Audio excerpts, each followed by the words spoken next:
So I think one of the reasons why you find more and more people that are questioning things and deconstructing their faith is because they're trying to get to a place of answering questions for themselves. Like, what do I believe? And they're trying to authentically walk out their life with the Lord and what that looks like. And I think so often, like you mentioned a minute ago, is it's what the church has told you. Well, what is what the church told me? Is that what I believe?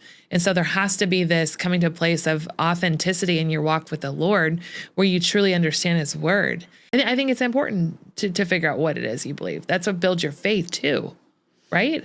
Yeah, I think the church feels a little threatened by this.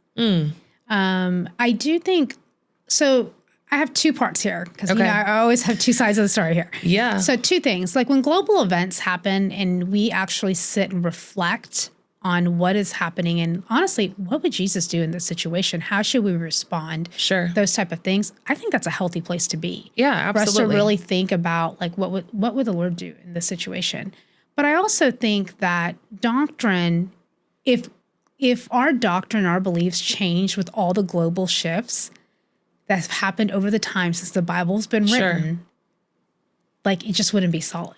Yeah, I agree with that. Because I think there's a perspective that that's limited. So even when we hear something about a global perspective, and you know this, the news is so biased one way or the other. Oh, yeah. Even if it's unintentional, Yeah. even like the neutral news, because you might perceive it one way or the other because you're not on the ground to understand what's happening. Yeah.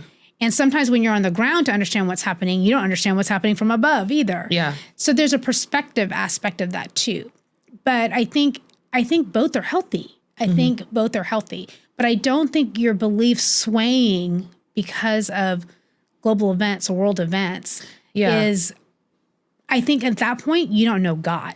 Yeah, I agree with that. And what I meant by that is because of all the things that's going on in the world, it's like there should be a desire for the things of the Lord and understanding like what it is you truly believe. Because, I mean, look around us. Like there is a lot going on that wasn't going on 20 years ago. And so as we feel the need to have the Lord's peace on a maybe more regular basis, or you're pursuing it differently maybe than a previous season, that might cause you to question, like, what is it I truly believe?